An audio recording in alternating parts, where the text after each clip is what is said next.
have a husky thing.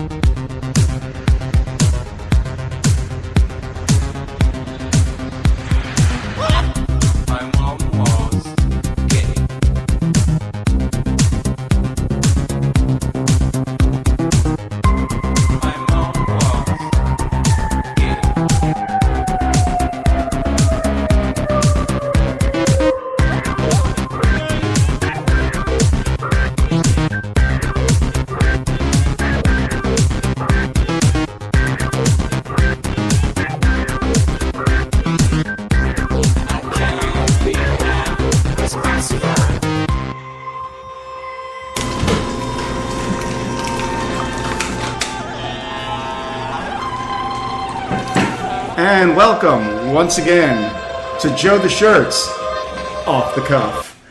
I am your host, I am Joe the Shirt, and today we have a very special show. We have some young Hollywood with us today. We have my friend John Zepp is here. Hello. We have Megan McNeil. Hello. And we have Robin Parent. Hello. Okay, let me give a little more volume for the people, ladies. I'm talking to you too, John. Okay? Thank you for that. I brought these guys along today because I wanted to talk a little bit about acting. I did a show last year called Actor Friends of Mine, and we got really drunk and high, and then we went to Irv's Burgers, and we had a good old time. But I barely know you guys, really. I've known you for like, what, 3 or 4 months, And I want to talk to you guys a little bit about Hollywood. So I'm going to start over here with Robin. Robin, why don't you tell me a little bit about yourself, introduce yourself, and what you might be up to these days. My name's Robin, obviously. I was born and raised in New Hampshire until the age of 19. Moved to Colorado for 2 years, studied theater, and then came out to good old Hollywood to pursue the acting dream. It's great. I've been doing a lot of auditions this week. And I hear you got a callback recently. Yeah, I had 2 callbacks. One for a student film, which I didn't end up getting that part because I looked like the sister of the girl I would be in love with, so it didn't work out too well. Okay. And then I had a callback last night for a Shakespeare play, The Tempest, and I have to say, cold reading Shakespeare is like the hardest thing I've ever done. Okay. Too many dots and lines. Okay, now Megan, why don't you tell me what's going on with you? Tell me a little bit about yourself. Let the people know. Well, I graduated high school early. I don't know, about a couple months early. And then immediately moved out to Los Angeles to live with my brother. Where from? From Wisconsin. There you go.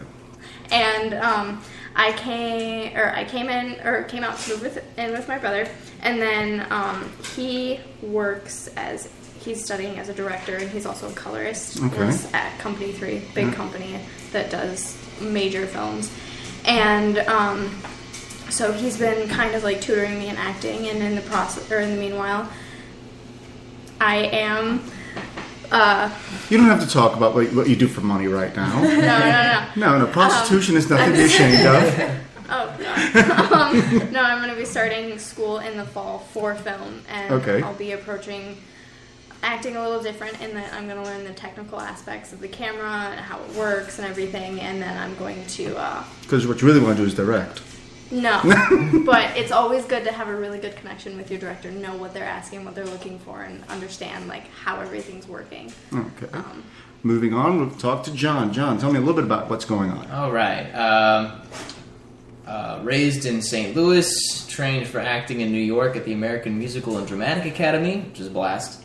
And I was there for a couple of years just doing underground plays and doing cattle call auditions, which are not fun. And then decided to move out to LA to try something new. So, you're not just surviving, but you're actually trying to pursue your career. It's been a lot of fun, though. The weather's nice, that's for sure. That's for damn sure. I'm from New York, and I know exactly what you're talking about. Oh, that's right. I forgot you were. Bronx, New York, yes. I'm planning on mugging the 3 of you when we're done here. It's okay. No, a couple of aspects of acting that I've been wanting to talk about, because the last time I had people here, they were more established actors. They're doing movies, TV, that kind of thing. But you guys are really just, you're putting your toe in the water, basically. You're newbies to this in a lot of ways. Now, one of the questions I have for the ladies, actually, is you're both young, attractive women. Oh, thank you. No, I thank you. No, it's not you, John. and my question to you guys is, do you really believe what they say about women in Hollywood, that if you're not young and hot, you run out of work pretty quickly, unless you have to be one of like a Meryl or a Glenn or one of those girls? I mean, if you're not the typical girl next door, I think it's harder. You just find different roles. You're more of a character actor, so you'll see the really dorky person, or you're gonna be, I don't know, you're never gonna be usually the main character in a movie. It will not revolve around you, and that's something I've learned is if you don't have, you can move the dog away from you. You can just shove him. If you don't have the face of a lead person, you will never be a lead person. Doesn't mean you're not a good actor. It's just how it is, and you just hope that you have the facial structure to be the main character. All right. What about you, Megan? What do you think about that? Well, it depends what they're looking for. Definitely. I mean, there are plenty of like the best friend roles to the main character, but they usually are. They're really like dorky, geeky, or really pushy, like straightforward. Right. So that headstrong people. But I mean, there is that like type out there of like super pretty thin girls that get the roles. I mean, you look at directors like Michael Bay, who will only hire those girls. Right. And I guess it just depends what they're looking for. Right. You just have to try your best to be the part that they want. Now over to John here. Now, John, you're young, you're a good-looking guy. Thank you. Okay, you've got like the CW written all over you. Oh, okay, you really do. I mean, you watch the CW; it's like the prettiest people on the planet. And I'm like, really? You're a hockey player? I don't think so. Really? You're a longshoreman? I don't think so. It's annoying, right? Sometimes you see these people and it's clearly they're not... Right. I mean, I'm watching the TV show Arrow, because I love comic books. No. And I'm like, wow, that's a lawyer? I don't think so. Yeah. And I mean, do you find that you're getting roles offered you like that, or do you like try to get roles that are a bit beyond just your looks? Oh, for me? Yeah. Honestly, right now, especially because I'm not really established, I'm going for any role I can get. But my favorite roles have to be the non-leads. Because especially because in Hollywood, you have to be very pretty, but you also have to be big to stand taller than your leading lady. You also have to be, you have to have a certain look. And if you don't fit that look perfectly, you're just not going to get it. They're going to pass you over. So you have to go for... the friend, the drug addict, the other roles that you don't usually see, with the big money. But you just got to get whatever you can get, really. Would you be willing to play gay? He doesn't have to play. Shut up, okay? I've seen so many of those on LA Casting, especially. Like, you have to be gay, and it has to be like a love scene. I would think about it, but I don't know if I could actually go through with it. I don't know. See, the student film I just auditioned for, they got the call back for, it was a gay movie between two girls, right. And there's actually going to be nudity in it, and the hardest thing for me was thinking, do I care about the nudity, or will my friends care about the nudity? Right. And I'm sure your I don't friends mind will the see gay it, thing at all. I'm open to whatever, but... Would you be willing to do nudity? It doesn't bother me. I think it would bother my family a ton. Sure. But it doesn't bother me as long as it's tasteful. I don't want to do gratuitous nudity, but if the scene calls for it, I get it. Yeah. Something? I was updating my Actors Access the other day, and I was like, "Are you willing to do nudity?" And I was like sitting with my sister-in-law, being right. What do you think? You're gonna ask your sister-in-law that though? It's just like, oh. Well, I'm gonna like tell your brother. Yeah, seriously. Depends what kind. Okay, you know what? It does. I used to watch Sex and the City. I've no shame there. Okay. And one of the things that bugs me about that show is all of the women showed you their breasts at one point or another, except Sarah Jessica Parker. It was in her contract. Right. But what women go around having sex with their bra still on? I've never been with any woman that just kept the bra on. Unless we have to be in public somehow. Yeah. But I mean, I like to see a little reality when it comes to certain scenes. I mean, gratuitous nudity, not necessary. Yeah, but like the American Pie kind of stuff. It's like, it's part of the show to be raunchy and gratuitous, but if it's like, a general love scene, it doesn't have tasteful. to be. Yeah, but do women really wear a bra when they have sex?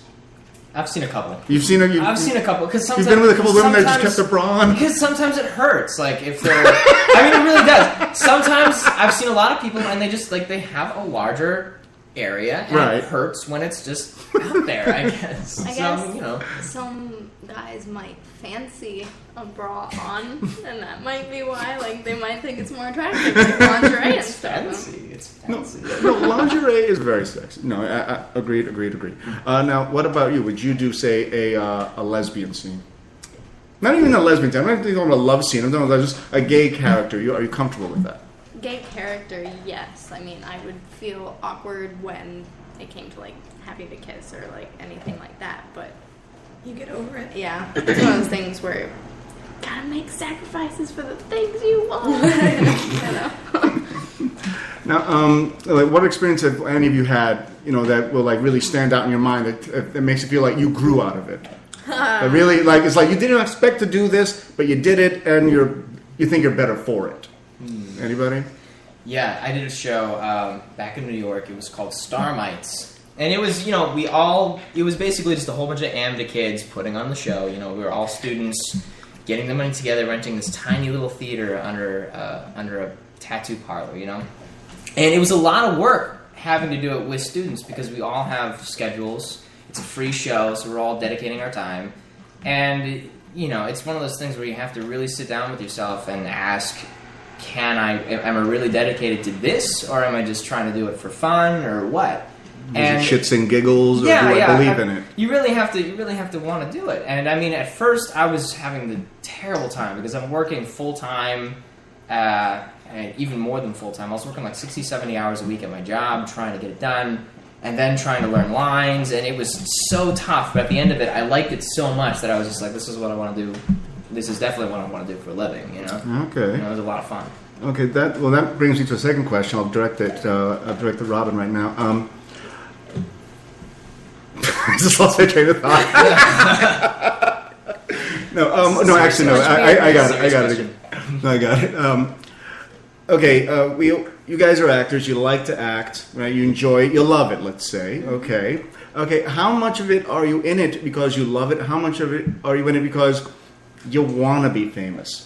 You want to get to be known. You want to have celebrity. You want to have money, the cars, the power, whatever it is, the stardom, that big gold statue. How much of that comes into play? It's definitely a part of it. I mean, if this is what you want to do, that will be an inevitability if you succeed. But I mean, I love acting so much that I'll do it even though I'm poor. Mm-hmm. If I make money from it, yeah, I'll be okay with that. And I'm not gonna lie, I love a nice car. I love a nice motorcycle. I'd be okay with being in the news. I would love to fuck with the paparazzi. Right. It'd be so fun. But just can't wait to get on the red carpet and showing off your baby bump. Yeah, that's right. I'm knocked up. And like to be on the same level of some of these people that I idolize would be amazing. Because if you meet them on the street, you're nothing to them. You're just this low life person. But when I meet them, I want to be an equal. I want them to see me as an equal. I don't want to be just another fan. Isn't that more of a matter of self perception? Yeah, I mean, I see myself as an equal to them. They aren't anything special, but at the same time, they don't always. Right, they're not going to walk up to you right now and start gushing at you. Right. Pacino's not going to walk up to you and like, oh my God! No, that's not happening anytime soon. That'd be cool, though. It would be. Pacino, if you're listening, try it. Make someone's day. What about you, Megan? Where do you stand on that? Where the art versus the money and the fame? Well, for me, it's actually the atmosphere. I think that it's like building the relationship with everyone on set. That's what like made me fall in love with theater and acting. Is you just make so many good friends, and you make like inside jokes, and you just get to know everyone so well. And the experience that you take away from it, I think, is the best part. When it comes to like financially, yeah, it's going to be a great benefit, like Robin said, if you succeed. But my brother's pointed out, and he's not even acting, but I believe it's the same. You have to make sacrifices. You have to like do free projects, because if you don't have your name on something, you don't get your name at all on anything. Like your resume is nothing, and your resume is everything when it comes to an audition. Right. If nobody sees you do anything, why would they trust you with a paying part? Yeah, I participated in a music video that my brother like paid to fly me out. He like paid to have me out here and be part of it. And in the end, he ended up like spending more money on it than making money on it, just because he wanted it to. And it's a great thing for his portfolio now. It looks wonderful. Nice. And we are ready for our first break. We have my guest here today, Robin, Megan, and John. Our musical guest today is 835. Their first song was My Mom Was Gay. This is their second song, We Don't Do Poetry. I'm Joe the Shirt, I'm off the cuff, and we'll be right back.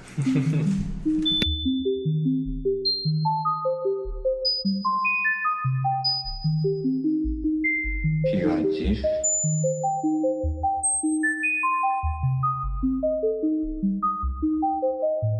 La peinture, l'architecture et la littérature. Et la poésie. Et la poésie. Ne faisons pas la poésie.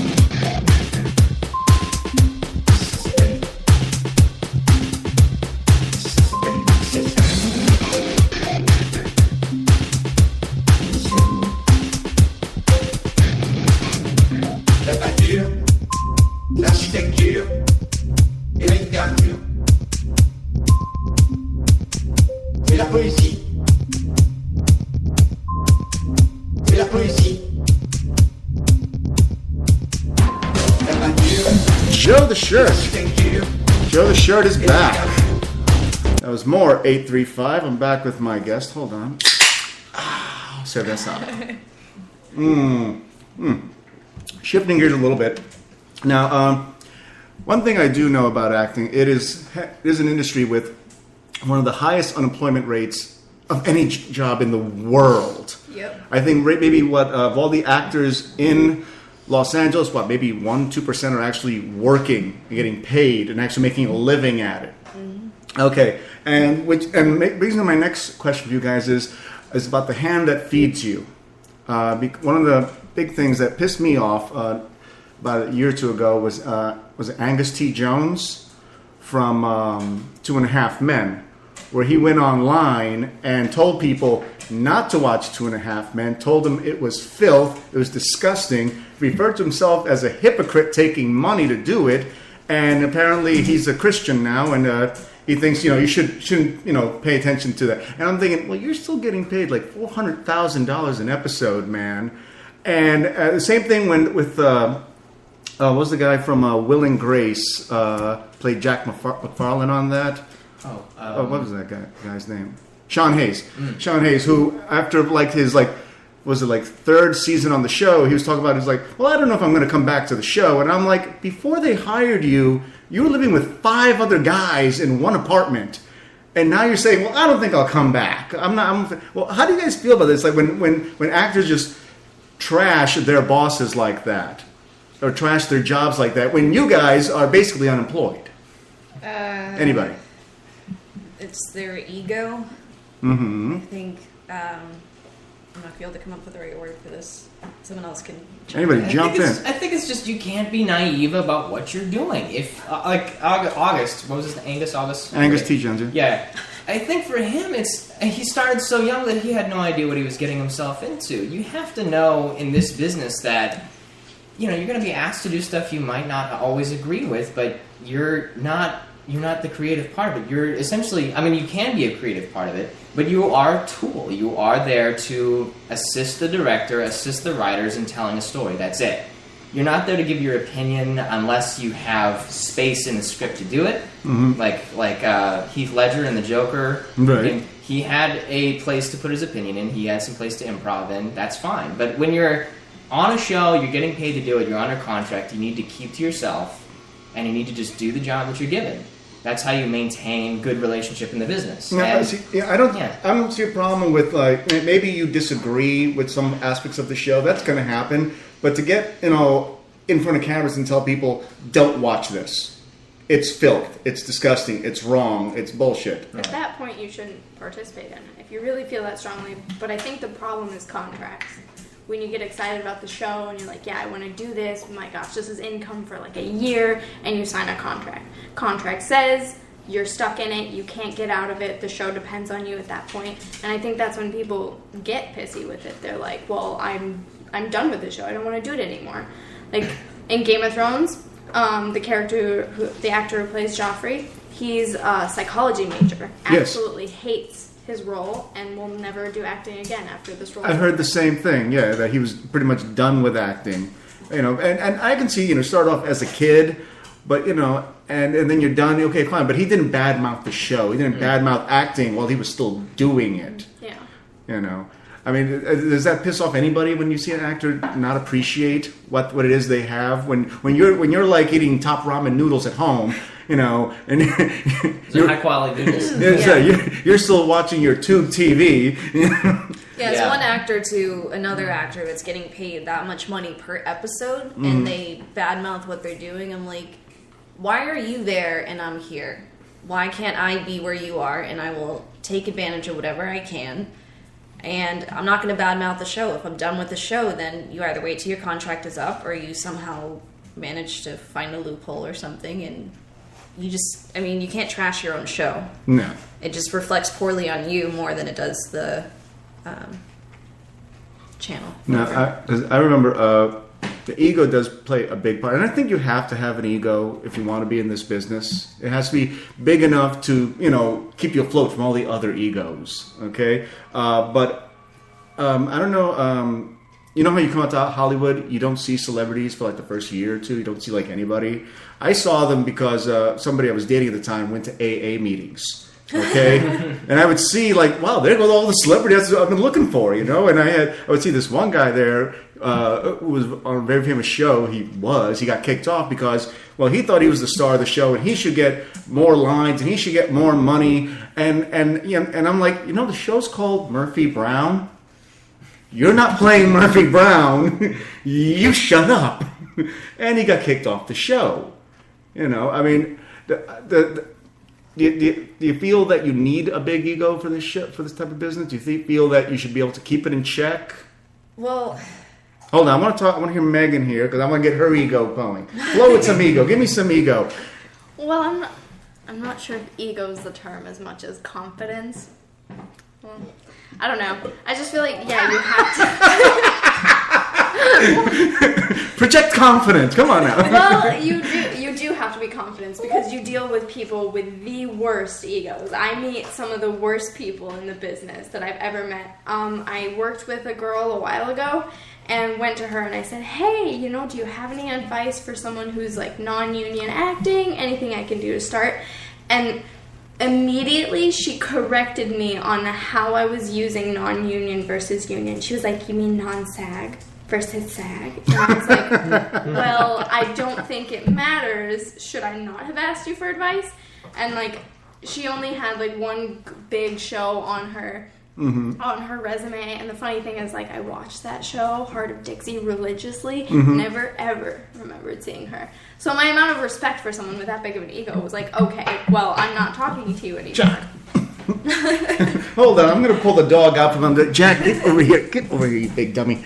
Excuse me, folks. The dog is once again getting in the way of the show. He adds character. He does. So that reminds me, I was doing kind of background work. It was really audience work for a new game show that was going on, and I was waiting in line behind these two girls, and they're sitting there talking to each other like, yeah, oh my god, I totally need to like start doing speaking roles. We're just better than this. I'm like, you're an audience participant.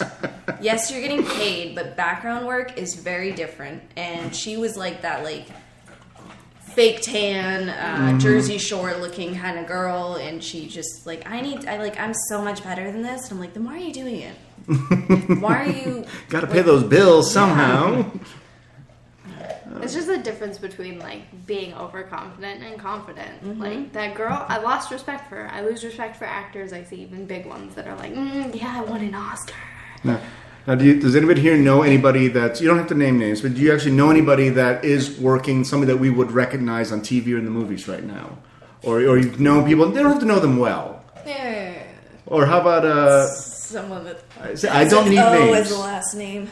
I don't need names, but my point is because I used to be a stand-up comic and I used to do auditions. I used to go all over town and do things. I used to try acting as well, and then I would see a buddy of mine on TV doing a Snapple commercial, or I'd see another buddy of mine doing a Doritos commercial, whatever. And this is my honest reaction. I would go, "Fuck!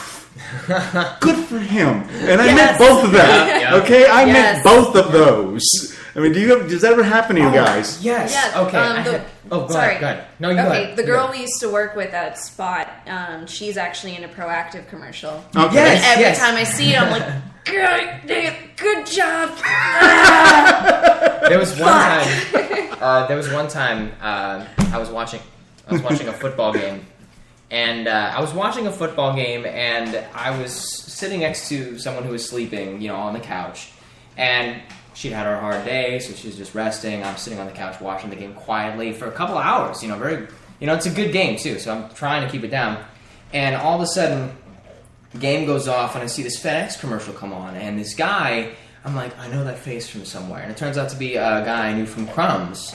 And he's on the commercial, and I just go, holy shit! And of course I wake up everybody, my dog is barking, and she's just like pounding me because I'm just like, woke her up, and, you can't control it. Yeah. First off, because you're surprised. Yeah. And you hate the person for a hot second, and then you're like, oh, good job. Right, because it's like, why you and not me? Why? It really is. Yeah. There's a couple times I've known some people who were going to a Broadway show, like they were getting cast for a Broadway show, and you have to just keep it in. You have to be like, congratulations, I hate you so much. You have to keep it in. What are you, mate? Any experiences like that at all yet?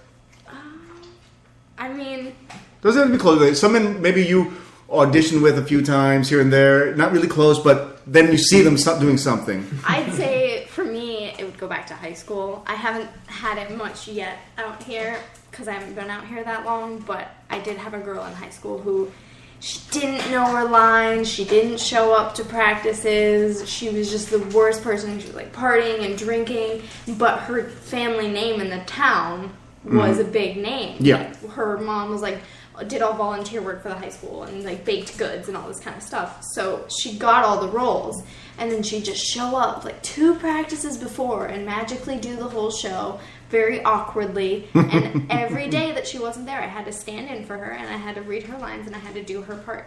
So to see her like actually get congratulated for the part and everything when she put no work into it, I was like, oh, you don't deserve this. You see that? That's what I'm going for Yeah. here. I want to. Even better, I have one. You got one? Give it to me. A couple months ago, they had the Star Wars casting. I don't know if you remember yeah. that, right? You mentioned that to me. Yeah, when I heard about this, I got so excited. I was ready to book a flight to the actual audition. Like, it was they had some in St. Louis, they had some in, like, Idaho and stuff like that, so I was ready to go. But we sent in a film for the audition, because you could do that too. And, of course, I didn't get any calls or anything like that. And I found out that one of my friends from AMDA is actually up for the role of the lead in the Star Wars movie. And I'm a huge Star Wars geek. Like, I love Star Wars. And I just, I wanted to cry so bad. But at the same time, you're so close to someone who got the role, but you also just it's frustrating. It's just like my best friend from the New York Film Academy out here in Los Angeles. She moved in with these 2 new roommates, and one of them is producing a feature film. And they just handed her an audition for the lead role because she moved in with them. And of course, I'm sitting there talking to her, and I'm like, no, you should really go audition. Yeah, no, it's okay. Yeah, it's good for you. But in my mind, I'm like, why the fuck did you get this opportunity? Just because you moved in with this bastard. So, but she has too much of an ethnic look, so I kind of feel guilty that I didn't want her to get it. But You're just taking joy in somebody else's loss. it's like I don't want to, but there's that I'm so competitive, and it really actually sucks because it's hard to make friends because acting and networking is everything. Oh yeah, it's big So time. Yeah. I hate it because I look at people and I'm like, oh, I could be friends with you, but then I turn into oh, wait, I can use you to get hired, and I'm like, damn it, no, I don't want to do that, but I kind of do, and it's just so bad. Back to the ethnic thing, it's actually off topic kind of, but it's super frustrating when you audition for something, and I know the people holding the audition, so I can discuss it with them afterwards, and I can audition and everything. and they just like they mope around. They're like, well, we found somebody who just looks a little bit more the part than you. And then you see the photos, and they're like picture perfect commercial people, just like skinny athletic girls, and it's super frustrating because you're just so angry. Well, have you guys seen? There's a commercial on with was it Amy Poehler right now? It's for like pants and a top and whatever. It's for clothing. I've seen it. Yeah, and it's like and she's interviewing somebody for a job, and you see the girl and she's talking to her, but then you see the rear end. That's a friend of mine's ass. You know, and she posted it on Facebook. She's like, okay, look, I'm in a commercial. Well, my ass is anyway. Hey, it's a good way to crack into show There's business. a Friends episode about that where Joey was supposed to be the butt double of Yeah, somebody. yeah. Al Pacino, I think it was. And he kept flexing it or something. Like, stop clenching. Okay, Whatever it takes. we are ready for our last break. We're going to take a little break here. We're here again with Robin, Megan, and what's your name again, pal? John. Jim, John. Joey, John. Jack. John. Okay. John. And here's more 835 and Shame It.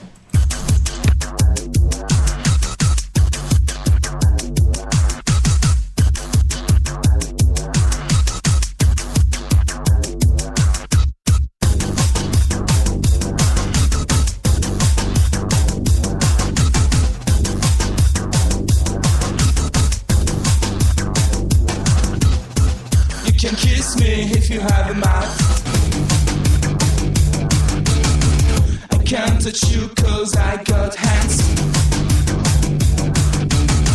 We can have a drink if you are thirsty.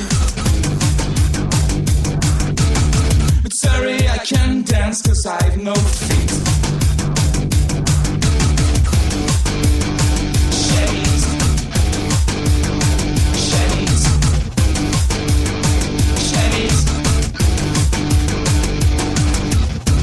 I can't dance cause I've no feet. I can't dance cause I've no feet. I can't dance cause I've no feet. I can't dance cause I've no feet. Sorry, you can talk to me if you know some words.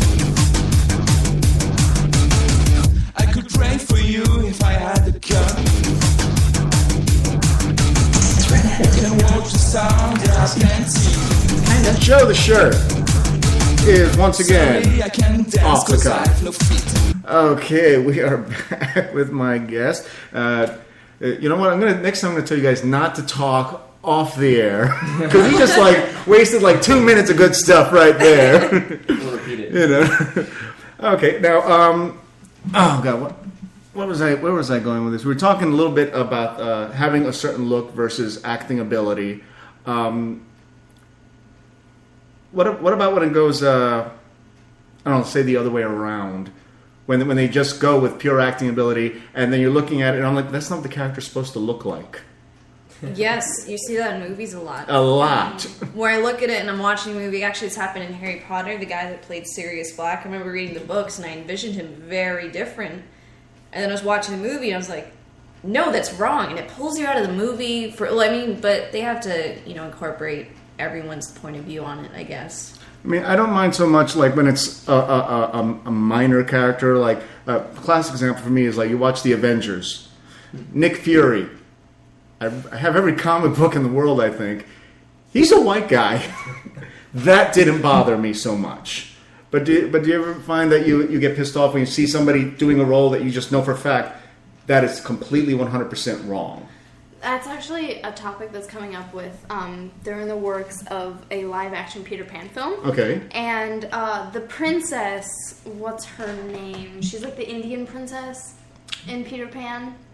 Definitely ethnic. Okay. But I think they have a white actress playing her, and it actually came up.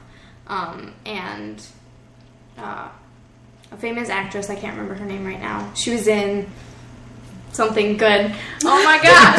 Anyway. Way to be on the pulse. Anyway, she brought it up, and it's like a huge hot topic right now, just because like there's one thing with like diversity, and I don't know, it's a huge debate. That's all I can tell you. Okay. Anything from you, John? Any ideas there? I think, honestly, if the more diverse you can make the cast, the better. But, I mean, it's got to depend on acting ability half the time. Because I've seen so many films. It's like Phantom of the Opera. I no matter how many times I see that movie, I wish they cast a better singer for the Phantom. That's it. Right. I'm sure he had a great acting ability, but his singing is the most important. And it's like he got cast in that role because he looked the part, or, you know, he's under contract for He's a something. name. Was that? Well, he's a name. Yeah, he's a name. So, I mean, Right. he's cast there for a reason, but you have to go on your ability. If you can't do the part, then don't do it. And it's just, you know, like Johnny Depp as Tonto. You know? No, I was thinking Les Mis is Hugh Jackman, right? Right. Yeah, A yeah. lot of people had a problem with his voice. So it was him. No, it's the other guy. It's the other guy. The other guy. Russell Crowe. Russell Crowe, Yeah, yes. I mean, yeah. I didn't mind it, but I don't really know much about singing. But No, a lot of no. people are like, his voice was so terrible, and I'm like, it was such an A-list cast. I did have and- a problem with Hugh Jackman, though. Yeah, Really? It actually really bothered me because there's one song he sings, "Let Him Live," Bring him home. and Yeah. bring Him Home. That one was just, it bothered me. He could not hit the high notes at all. You're right. I was listening to it, and I almost started laughing because Yeah.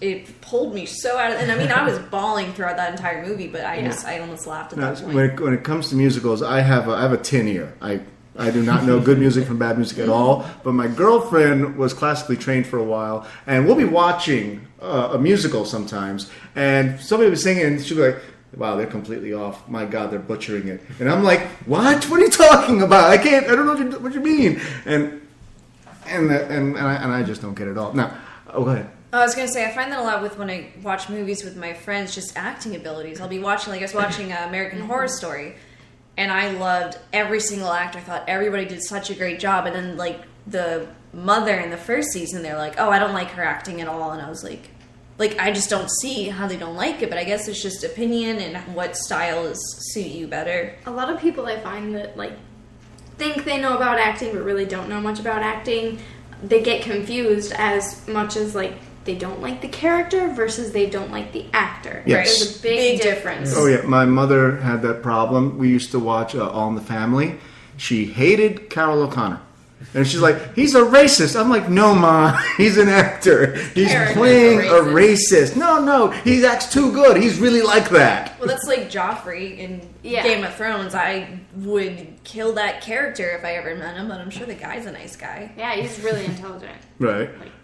Now, well, what type of character would you most like to play? Because for me, anytime I got offered anything at all, I want to play the bad guy. Me too. Because playing a bad guy, the best bad guys are the ones that look like they're having fun being bad. You know, they really just, God, I'm so evil, but I'm having so much fun at it.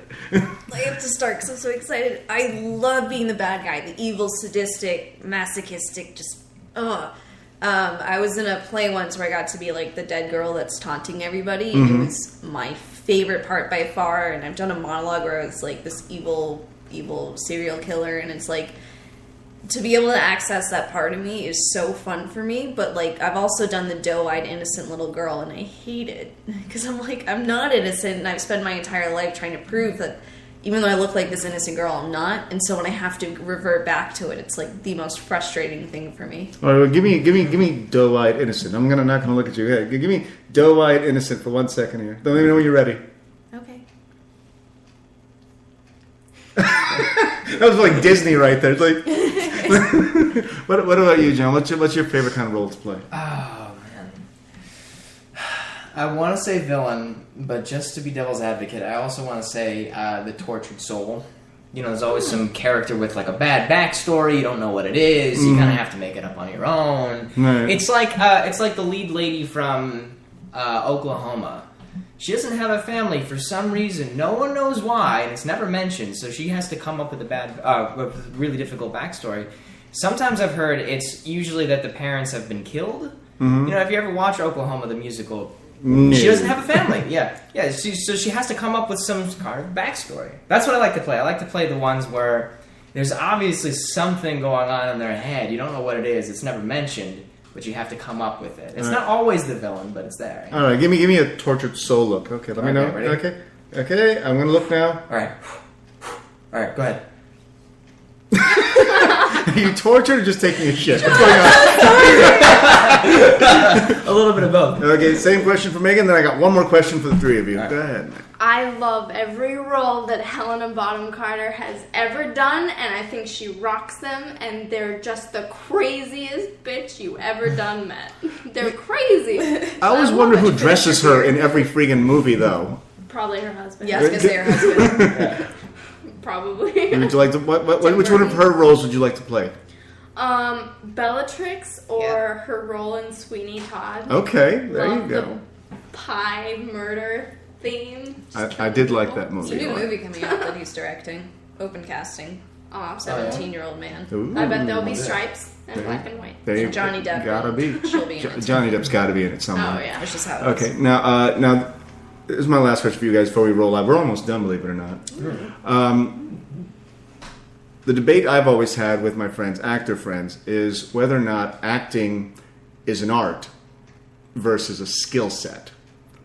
Now, I believe an art is something that you truly create that is your own, whereas a skill set is something somebody else has you do for them. Thus, the idea of directing an actor. Is the actor really creating something? Is it an art, or are they using their skill set to give the director what they want? I think you should have asked that before we started drinking. I think that depends on the director and how much creative space he's giving the actor. Because you can't make it an art. Like, I would say Johnny Depp makes it an art. Every character he plays, he gets to play with it. Because he's Johnny Depp. That's why you hire him. You say, I want Johnny Depp on this role because he's great. So you just cut him loose, let him do whatever he wants. Yeah.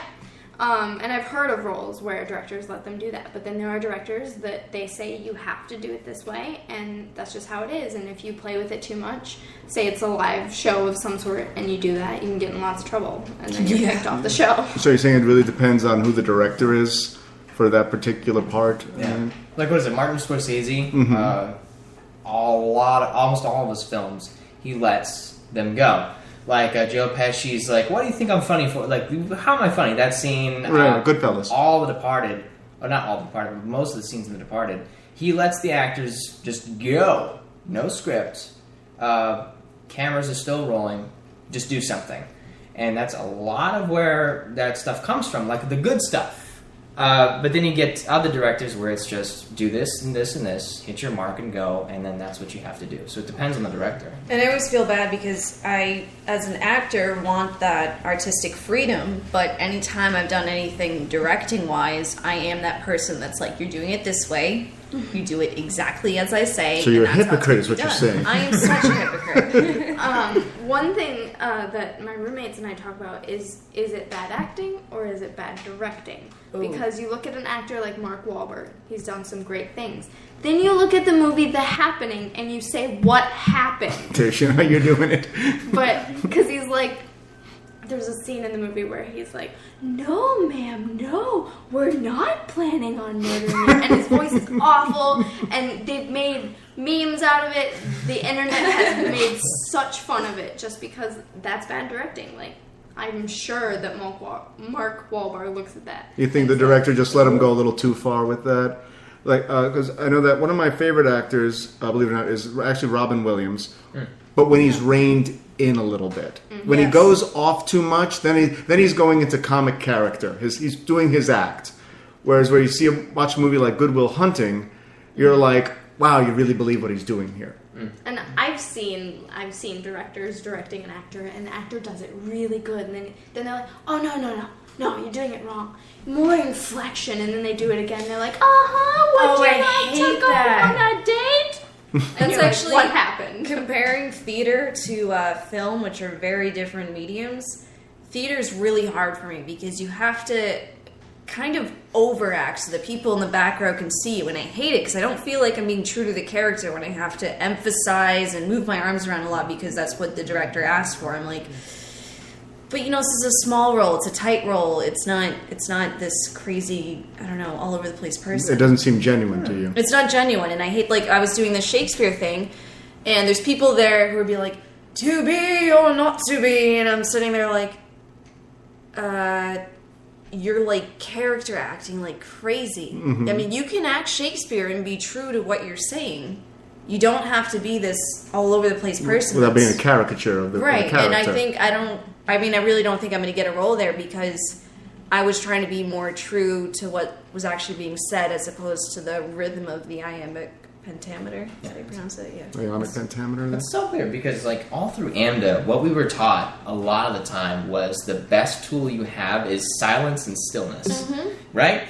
And I mean, I know that there's a lot of different opinions about acting styles and stuff like that, especially on stage.